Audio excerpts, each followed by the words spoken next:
동려 글밭 4월 20일 금요일. 원세훈의 4년은 너무 짧아.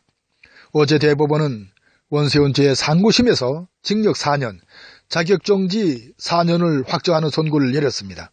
지난 2012년의 제18대 대통령 선거에 국정원 직원들을 동원하여 선거에 개입한 혐의로 기소된 원세훈 옛 국정원장에게 대법원이 내린 판결입니다. 함께 기소된 이종면 옛 국정원 3차장과 민병주 심리전단장에게는 각각 징역 2년 6개월에 집행유예 4년, 자격정지 2년 6개월을 확정하였습니다. 1심은 원세훈 옛 원장에게 국가정보원법 위반 혐의만을 유죄로 판단했습니다. 고작 징역 2년 6개월에 집행유예 4년, 자격정지 3년의 선고를 내렸죠. 반면에 2심은 선거법 위반 혐의까지 유죄로 인정합니다.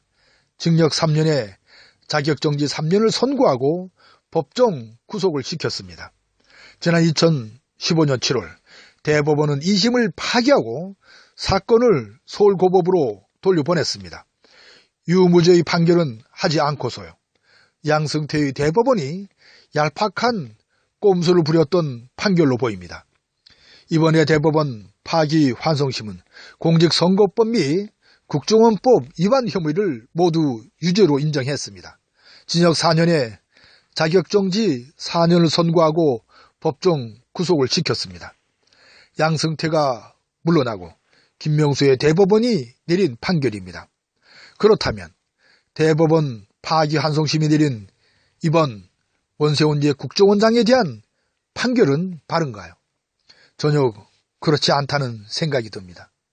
1심보다는 2심이, 2심보다는 이번 대법원 파기환송심이 형량을 늘려간 것은 사실이지만 바른 판결을 내렸다고 보기에는 크게 부족하다는 생각이 떠나지 않습니다.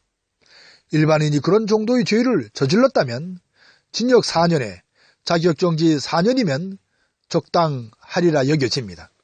하지만 원세훈은 국정원장으로 국정원을 등에 업었던 님입니다.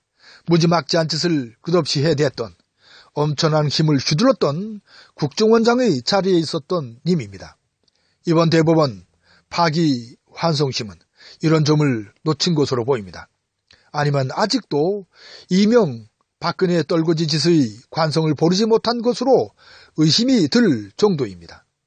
그 정도의 죄값이면 누군들 거부할 필요를 느끼겠냐는 점입니다. 대법원이 오히려 범죄를 부추기는 정도의 판결을 내놓다니 그야말로 법복을 벗겨야 할 일입니다. 적당한 판결로 자리나 지키려는 대법원의 이런 작태는 마땅히 거센 비판을 받아야 합니다.